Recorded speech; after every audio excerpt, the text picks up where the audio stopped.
దేవుడి మనస్సులో ప్రపంచం కేవలం ఒక ఆలోచన మాత్రమే. యథార్థానికి భారతదేశానికి ఈ దేశానికి మధ్య దూరం లేదు. కానీ మనం అమెరికాలో ఉన్నాం. భారతదేశం చేరడానికి స్టీమరు 25 రోజులు తీసుకుంటుంది అని మనం అనుకుంటాం. భౌతిక చైతన్యం ప్రకారం అంత దూరం దాటడానికి సమయం అవసరం. కానీ శక్తి దూరాన్ని తగ్గిస్తుంది. మనం విమానంలో వెళితే ఈ యాత్ర 7 రోజుల్లో పూర్తి చేయవచ్చు. కానీ ఎగరడంలో ఎక్కువ శక్తిని పెడితే దూరం తగ్గుతుంది. ఎంత ఎక్కువ శక్తి అయితే అంత ఎక్కువగా దూరం తగ్గుతుంది. మీరు నిద్రిస్తున్నారు, భారతదేశం వెళ్తున్నట్లుగా కలగన్నారు అనుకోండి. న్యూయార్క్ వెళ్లే రైలు ఎక్కారు, అక్కడ పడవ ఎక్కారు, వివిధ ఓడరేవుల్లో ఆగారు, బొంబాయి చేరారు. ఇదంతా కలలో కొన్ని నిమిషాల్లో జరిగింది. ఎందుకంటే ఆలోచనలో దూరం అనేది లేదు. లేదా నేను రేడియో మీటలు నొక్కి భారతదేశపు ప్రసారాలు అందుకున్నాను. ఇందులో దూరం లేదు.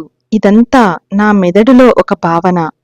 ఈ మొత్తం ప్రపంచం ఉనికి ఆలోచనలో మాత్రమే ఉంది.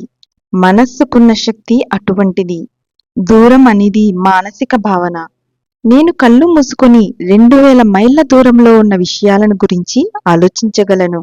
అయినా ఆ దూరమంతా కేవలం నా ఆలోచనల విస్తరణ. దూరం, కాలం అన్నవి ఆలోచనల్లోని తేడాలు.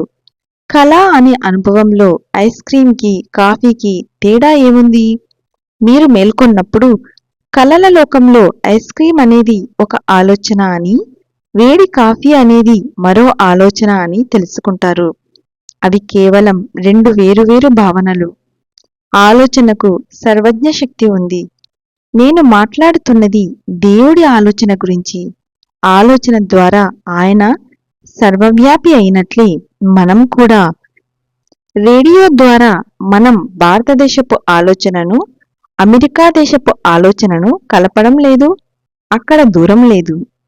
తరచుగా మీరొక రేడియో స్టేషన్ను ట్యూన్ చేయడానికి ప్రయత్నిస్తున్నప్పుడు స్టాటిక్ వచ్చి మీరు వినడానికి ప్రయత్నిస్తున్న కార్యక్రమాన్ని చెడగొడుతుంది. అదేవిధంగా మీరు మీ హృదయంలో వ్యక్తిగతమైన మార్పుకు ప్రయత్నించడానికి నిశ్చయించినప్పుడు బలహీనత మీ పురోగతికి ఆటంకం కలిగించవచ్చు. ఆ బలహీనత మీ చెడు అలవాట్లు. Thank you.